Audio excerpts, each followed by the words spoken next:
So it's always difficult to do one-handed cleaning and video, but I'm going to try it anyways. Small job I'm doing Friday morning, and a family member's home.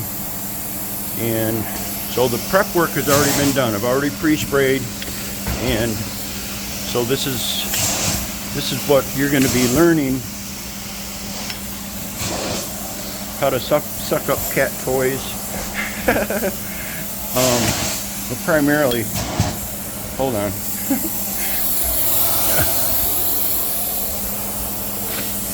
Primarily, the wand stroke is where I want you to concentrate. Of course, you're going to see the major difference on how clean the carpet come, but so I am now just doing a dry pass. I went all the way across. So starting over again.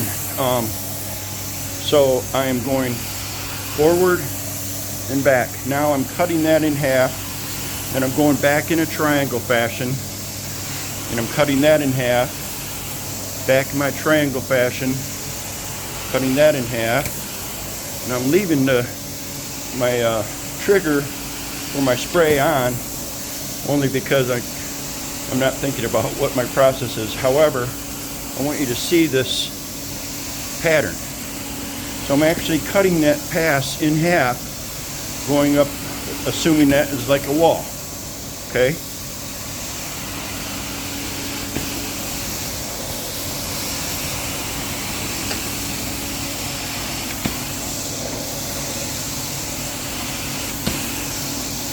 And then when I come across a spot or something that I'm really trying to get aggressive at, then I'll just go over and I'll just flush it out, leaving that wand trigger on.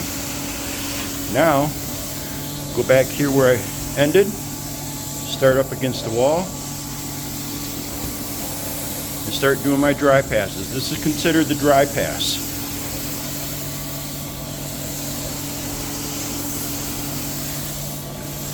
I'm slowing down, being methodical about it, so I cover all the bases. We get good dry times without the use of any fans, but I talked about that in the instruction. Now that's where I started. I'm going to start again doing the same thing. So I'm assuming, let's assume this front of the love seat is a wall. Now I'm starting to go back.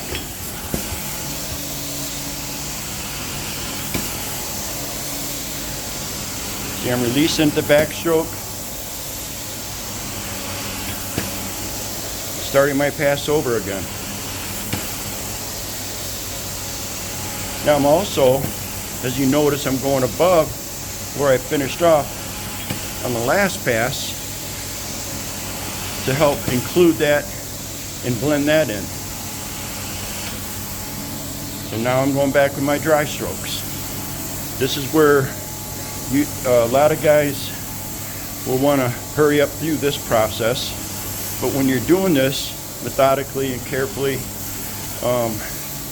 dry times are going to be much better for you and for the customer. And to be honest, you're not even going to be around when the carpet dries. Now I realize also that you're going to be doing empty units, and that's okay. Process remains the same. Now this is going to be a bit difficult because of that doorway edge there, and there's some cats here and I don't know where they're at, so I don't want them to run out.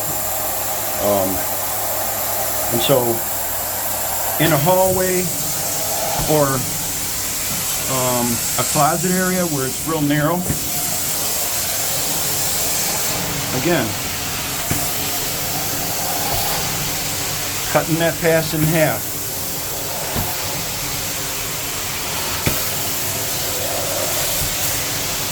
This is my 14-inch Butler wand. You happen to have a 10-inch, and that works just like this one. just narrower. But I thought that would be a good choice to get you all going, and so you can get the gist of cleaning, generate and learn your own cleaning strokes and passes.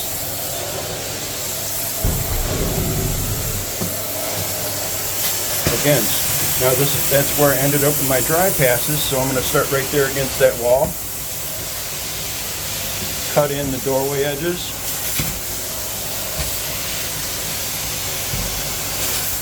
Now I'm going to start cutting that in half.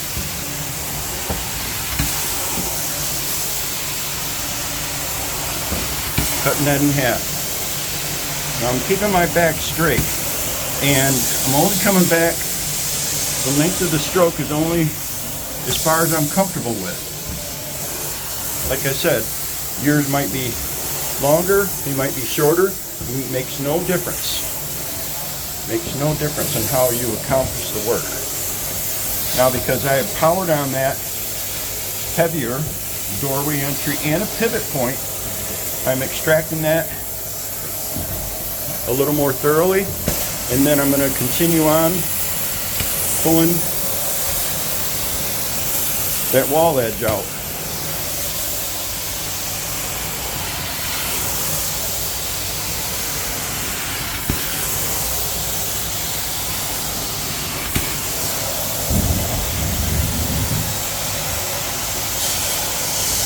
Coming along this wall.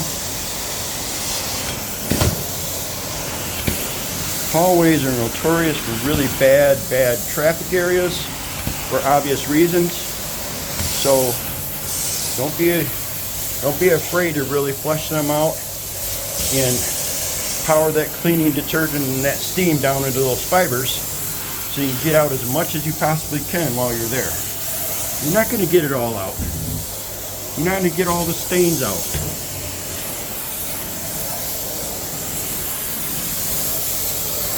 So let me say that again. You're not going to get out all the soil. You're not going to get all the stains out. But using this process and this method, I've been doing this for so long I could do it in my sleep, and I do. But anyways, I saw a couple spots I wanted to address, so I just powered on them a little bit more. But then I'm going back and thoroughly drying it. And when I say drying, they're called dry passes, so you can remove as much additional soil and moisture as you can for quicker drying times. And quite honestly, I'm not too concerned that the carpet takes an hour to dry. If you want 1 hour dry times, there's different methods for that. Using the wand, but in addition to that, using high-speed air movers and fans to help facilitate drying. Now I'm going up along this edge.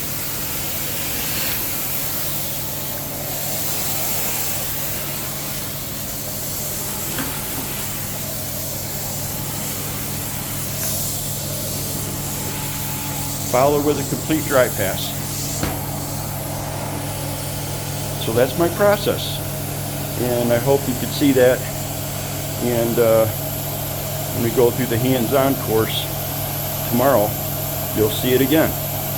There again, it's your own technique and how far you want to come back in your dry stroke or cleaning pass. But that being said, that's how I do it. I've been doing it for 40 some years. Thanks for watching. So there's the cat. Anyways, this is the finished product.